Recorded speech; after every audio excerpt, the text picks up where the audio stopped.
En 1925, le colonel Percy Fawcett part en expédition dans l'Amazonie brésilienne, afin de trouver ce qu'il nommait la cité perdue de Z. Percy Fawcett était un personnage très intéressant. Beaucoup de gens le prenaient pour un cinglé.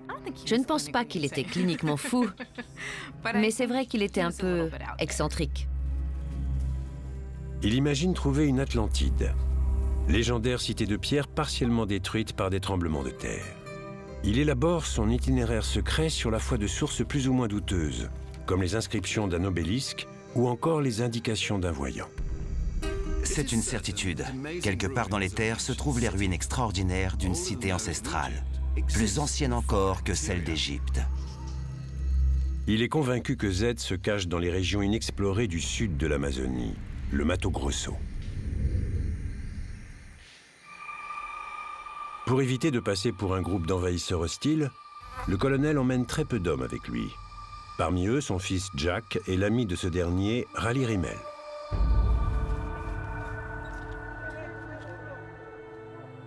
Pour le plus grand plaisir de Jack, nous avons croisé nos premiers Indiens sauvages, des Chinguanos entièrement nus.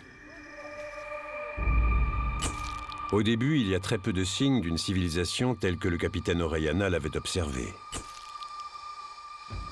Mais alors que l'expédition s'enfonce dans la jungle, Fawcett rencontre des tribus qui l'impressionnent grandement. Il avait la bonne méthode. Il menait une véritable enquête d'archéologue. Il demandait conseil au peuple qu'il croisait sur sa route, s'intéressait à l'histoire locale. Nous, c'est comme ça qu'on obtient nos infos les plus pertinentes.